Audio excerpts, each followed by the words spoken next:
straws are long, narrow, and hollow, and what happens is the water seeps in through the ground, comes in through those soda straws, and drips down onto the floor. Now that water does have some calcium, and eventually that soda straw will actually get a calcium buildup. And when that happens, it actually becomes a stalactite. Stalactites hold tight to the ceiling and grow their way down towards the floor. If I could get you four to come over this way and stand right here so I'm not flashing with my flashlight, I appreciate it. All right, so those soda straws, they also drip water down onto the floor, and sometimes a formation will form on the floor called a stalagmite. Stalagmites grow from the floor up towards the ceiling, and they might make it, so that's why I call them a stalagmite. If a stalactite and a stalagmite come together and join, then we call that a column. Right here we have our pipe organ column because we're in the wedding chapel room of Bridal Cave. Now columns start off pretty small, but what happens is those soda straws, they run the water down the sides of the column, and that's what forms your cave drapes or cave curtains that you see today.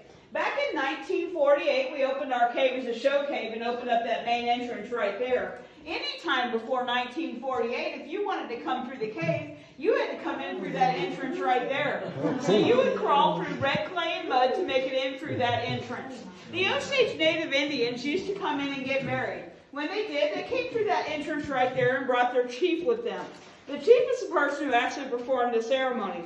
At the end of the ceremony, the chief, he would take his long walking stick and he would actually strike the pipe organ as hard as he could. When he did that, it made a beautiful, thunderous sound that you could hear for up to a half a mile outside the cave. But that's also how I believe we got some of the damage that we have to the pipe organ today.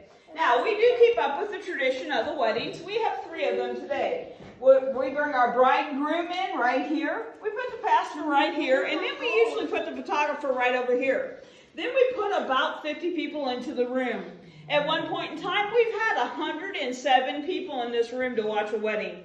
But that was just way too crowded, way too many people. So we try to keep it at a maximum of 50. As the bride and groom are on their way out, we ring a bell up on top of the mountain that lets everybody know that we've had a wedding, but we don't want to damage the cave. Now, I do have a few simple rules for the cave. Rule number